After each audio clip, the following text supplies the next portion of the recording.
प्रिय विद्यार्थी मित्र, आज आपण भरत वाक्य या काव्यांचा अभ्यास करणार आहोत. मोरोपंत यांनी लिहिलेलं हे काव्य आहे.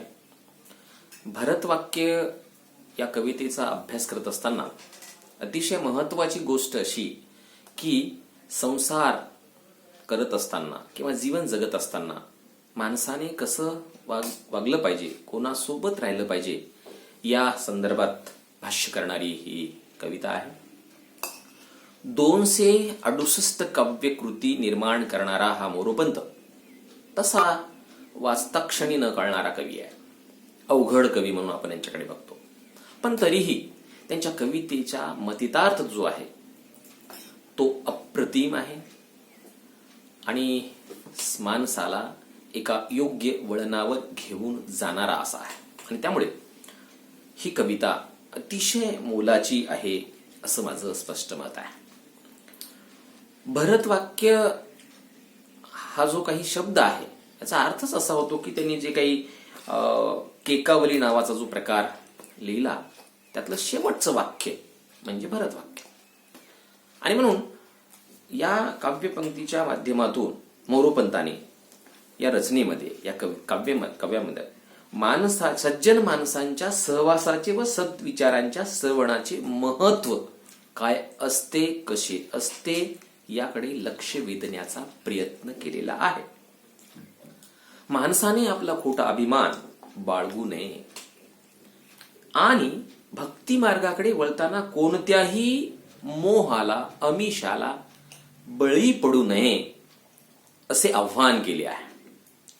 सत्कर्मात व सज्जनांच्या सहवासात राहण्याची शिकवण या काव्यपंक्तीच्या माध्यमातून सांगण्याचा प्रयत्न केलेला आहे. सुसंगती सदा घडो, सुजन वाक्य कानी पडो, कलंक मतीचा झडो, विषय सर्वथा नावडो, संद घ्रिकमळी दडो, मुरडिता हटाने अडो, योग घडता रडो, मन भवचरित्र जडो. या 4 ओळीचा अर्थ आपण बघितला की आपल्याला जीवनाचं रहस्य कळतं. माणसाने कसं वागलं पाहिजे या संदर्भातलं भाष्य आपल्याला सहज लक्षात येतं. काय म्हणतो कवी? कवी असं म्हणतो की सुसंगती सदा घडो, सुजन वाक्य कानी पडो. आपण ज्यांच्या सहवासात राहतो तो माणूस चांगला असला पाहिजे, तो व्यक्ती चांगला असला. म्हणून आपण सुसंगती सज्जन अशा माणसाच्या सानिध्यात राहिलं पाहिजे, नंबर 1. आणि आपल्या कानावर आदळणारे शब्द हे शुद्ध आणि पवित्र असले पाहिजे.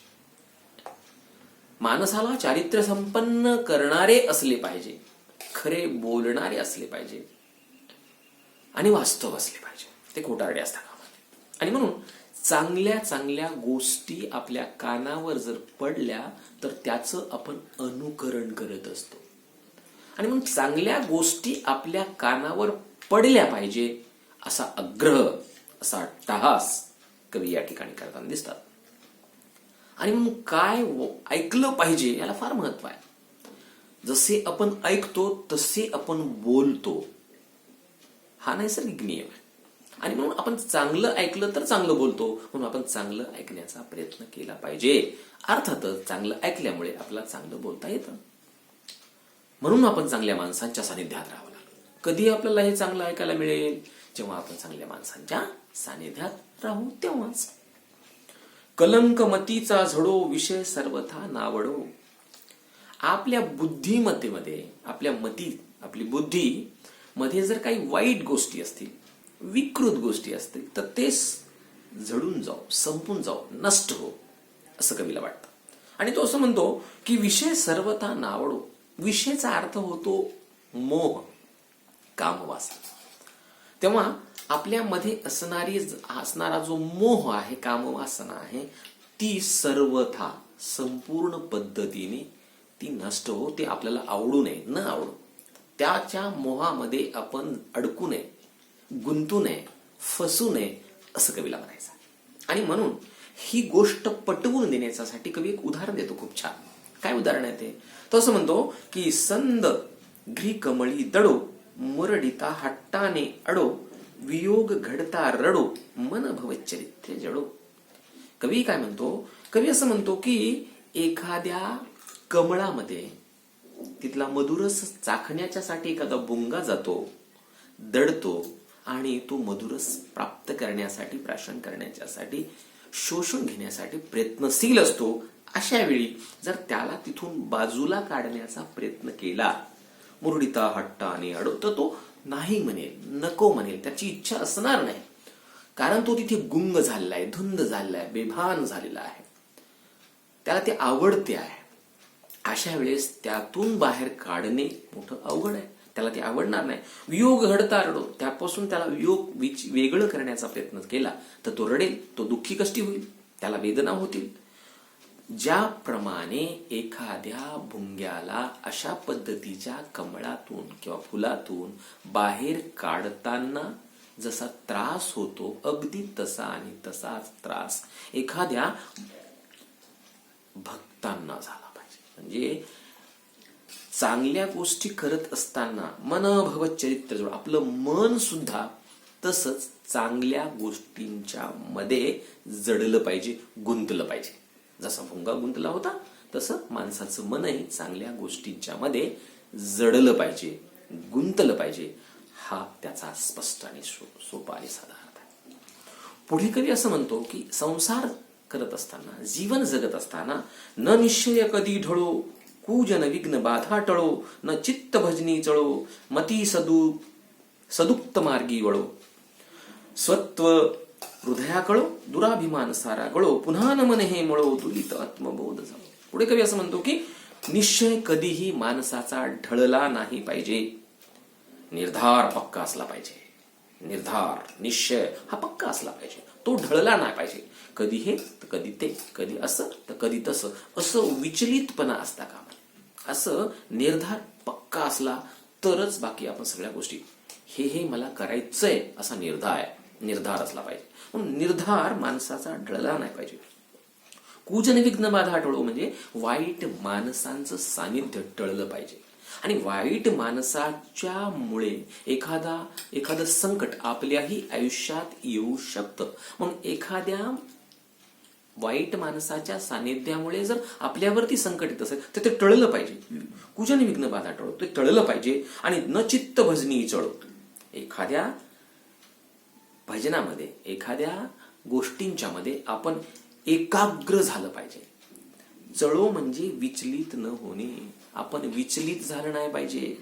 न चित्त भजनी चळो, त्या भजन्यामधून किंवा त्या गोष्टींच्या मधून आपलं चित्त, आपलं मन हे विचलित होता कामा नये. म्हणजे एकाग्र असलं पाहिजे. जसा निर्धार छान असला पाहिजे तसं आपण एकाग्र पण असलं पाहिजे. मती सदुक्त मार्गी वळू, आपली जी मती आहे, आपली जी बुद्धी आहे, हे चांगल्या मार्गांच्याकडे वळली पाहिजे. आपला मार्ग हा सदुक्ती मार्ग असला पाहिजे, आपला मार्ग हा योग्य मार्ग असला पाहिजे, आपला मार्ग हा चांगला मार्ग असला पाहिजे, आपला मार्ग आदर्श मार्ग असला पाहिजे. म्हणून आपण आदर्श मार्गांच्याकडे वळलं पाहिजे. आपली वाट ही सत्याची असली पाहिजे, चांगुलपणाची असली पाहिजे, माणुसकीची असली पाहिजे. म्हणून सज्जन माणसाच्या सानिध्यात आपण राहिलं पाहिजे. म्हणून आपली बुद्धी तिकडे वळली पाहिजे. दुष्ट बुद्धी वळता कामा नये, दुष्ट प्रवृत्तीकडे आपली बुद्धी वळू नये, तर चांगल्या गोष्टीकडे आपली बुद्धी वळली पाहिजे असं कवीला म्हणायचं. कवी असं म्हणतो की स्वतत्व हृदयाकडो, दुराभिमान सारा कळो. आपला आत्मविश्वास आपल्या हृदयातला तो आपल्याला कळला पाहिजे.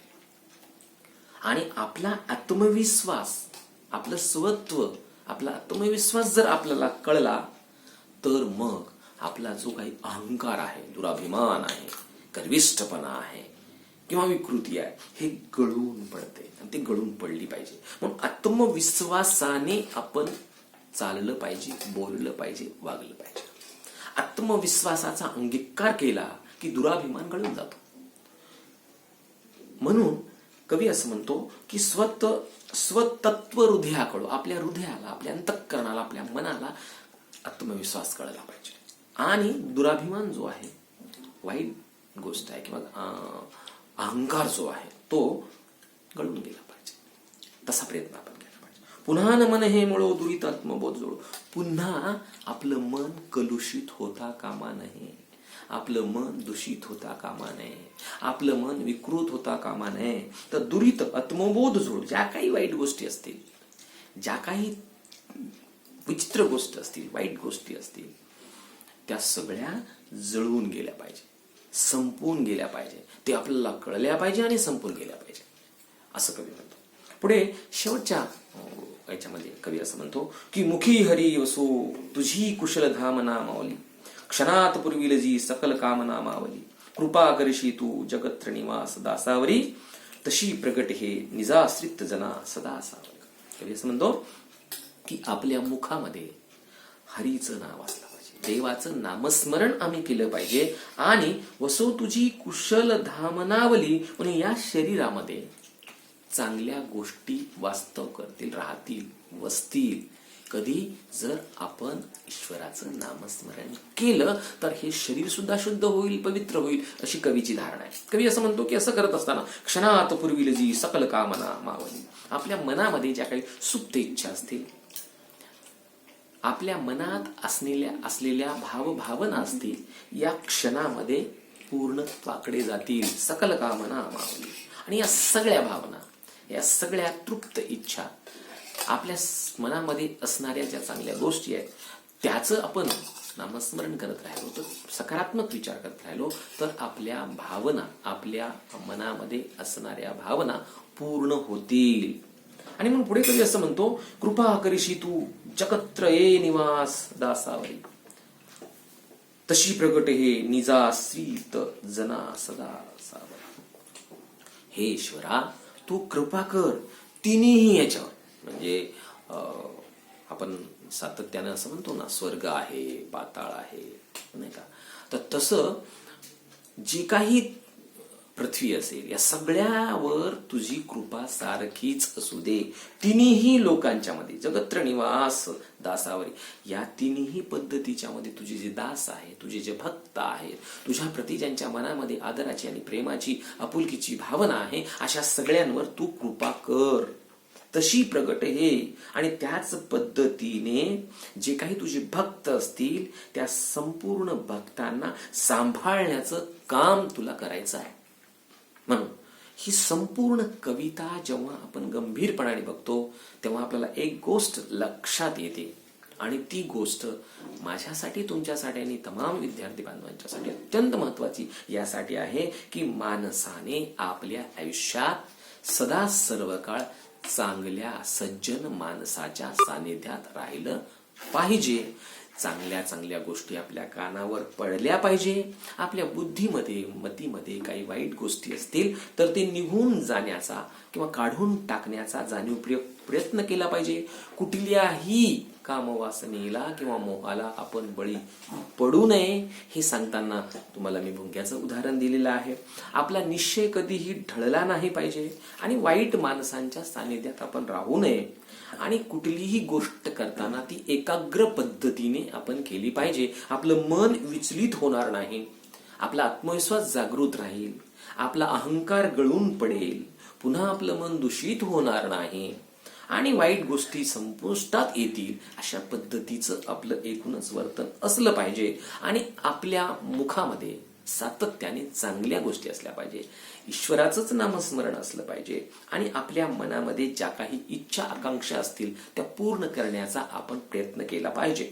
आणि म्हणून या तिन्ही लोकांच्या मध्ये, तिन्ही लोकी जी काही मंडळी असतील त्यांच्यावर ईश्वरांची कृपा असावी, त्या भक्तांवर त्यांची कृपा असावी, आणि सदा सर्वदा त्या सगळ्यांना सांभाळण्याचं काम ईश्वराने करावं, अशी एक रास्त अपेक्षा कवी मोरोपंत या करताना दिसतो.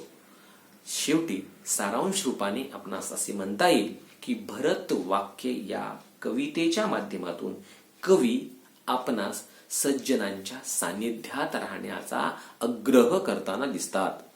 कवी या कवितेच्या माध्यमातून चांगल्या चांगल्या गोष्टी ऐकण्यासाठी आग्रह करताना दिसतात. कवी या कवितेच्या माध्यमातून कुठल्याही मोहाला बळी पडणार नाही अशा पद्धतीचं आपलं वर्तन असलं पाहिजे, अशा पद्धतीची रास्त अपेक्षा करताना दिसतात. आणि एकूणच या संपूर्ण कवितेच्या मध्ये आत्मविश्वासाला जागृत करण्याचा आणि अहंकाराला नेस्तनाबूत करण्याचा मानवाने प्रयत्न करावा, अशी ही अग्रहाची भूमिका या कवितेमध्ये कवी घेताना दिसतात.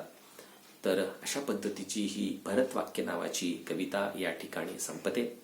आपणास या संदर्भात काही प्रश्न असतील तर ते आपण विचारू शकता. धन्यवाद.